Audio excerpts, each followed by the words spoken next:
you struggle with studying for hours and still feel tired? Or maybe you find it hard to remember everything you read.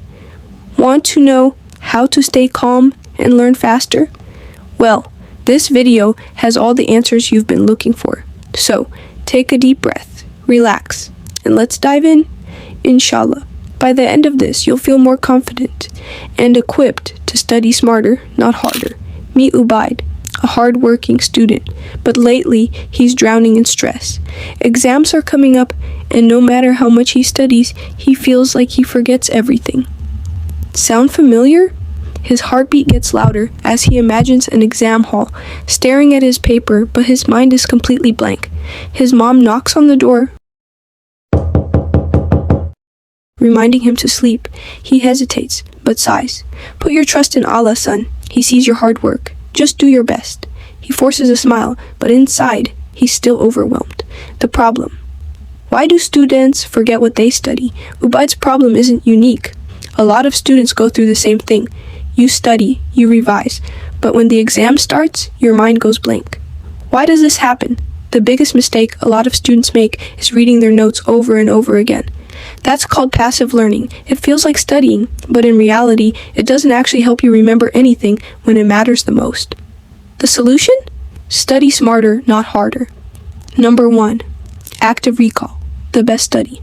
Hack Ubaid's friend Rayhan shares a trick. Cover the book and try to remember the answer. Instead of reading over and over, test yourself. Cover your notes and see if you can recall them from memory. If you can't, you haven't really learned it.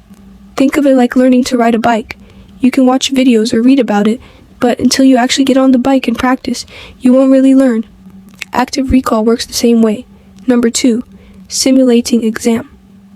Pressure. Ubaid had always studied in his comfy room with no distractions, but when exam day came, he felt overwhelmed by the ticking clock. Rayhan suggested a new approach. Try simulating the exam conditions while you study. Set a timer and write your answers in the same time frame as the actual exam. Ubaid gave it a shot. At first, he was stressed and his hand felt shaky, but over time, he got better at managing the time and recalling answers quickly. On exam day, he didn't panic. He was used to the pressure. Number 3. Mind mapping for visual learning. Ubaid struggled to remember long chapters. It was hard to see how everything connected. Rayhan suggested, try mind mapping. Draw a diagram that links all the ideas together.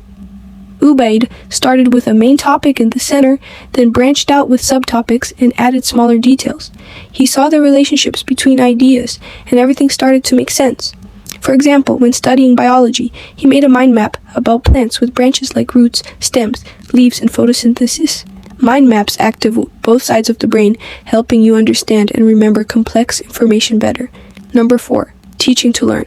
Ubaid was struggling with fractions. He had gone over it again and again, but it didn't click. His younger brother Momin came in needing help with homework. Ubaid decided to teach him. All right, Momin, let me teach you how to add fractions. As he broke down each step, Ubaid started to understand it better himself. Teaching forces you to simplify and organize information. When you teach, you learn even more deeply. Number 5. Beating the forgetting curve with spaced repetition. Ubaid was excited after his first study session, but a week later, he forgot most of it. He tried a different method. Reviewing on day 1, then day 3, then day 7. Each time he reviewed, it became easier to recall the details. This is called spaced repetition. It strengthens your memory by reviewing at increasing intervals. Islamic perspective. Trusting Allah in times of stress. Ubaid was overwhelmed. After a long study session, he went to the masjid.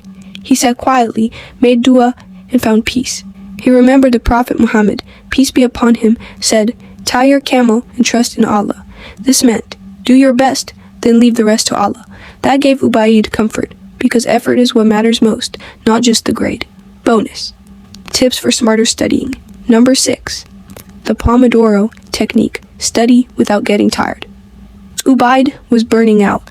Rayhan told him about the Pomodoro technique. 25 minutes of full focus, then a 5-minute break. It worked. Ubaid stayed sharp and focused without feeling drained. Short sessions kept his brain fresh and energized. Number 7. Mnemonics and funny tricks. Some topics were harder to remember. His sister suggested mnemonics. Turn it into a funny story or phrase. Ubaid tried it, and it worked. Silly stories make facts easier to remember because your brain loves humor and patterns. Number 8. Moving while studying helps memory. Ubaid realized he memorized better while walking. He'd pace around, gesture, and even act out chapters. Movement helps memory, so he kept doing it. It made learning more active and effective. The final exam day, the real test. The big day arrived. Ubaid woke up early, prayed Fajr, and made dua for success. He felt peaceful. In the exam hall, he took a deep breath, recalled his study methods, and began. He visualized his mind maps, remembered the tricks, and wrote confidently. Success isn't just about grades, it's about doing your best and trusting Allah's plan. Ubaid walked out of the exam hall calm and confident, knowing he gave it his all. Thank you for watching, everyone. I hope these study tips and Islamic reminders help you in your own journey. Whether it's exams or anything else in life, always try your best, trust your preparation, and leave the rest to Allah. If you found this video helpful, don't forget to like, share, and subscribe for more. May Allah make things easy for you, and may your efforts be rewarded with success. Ameen.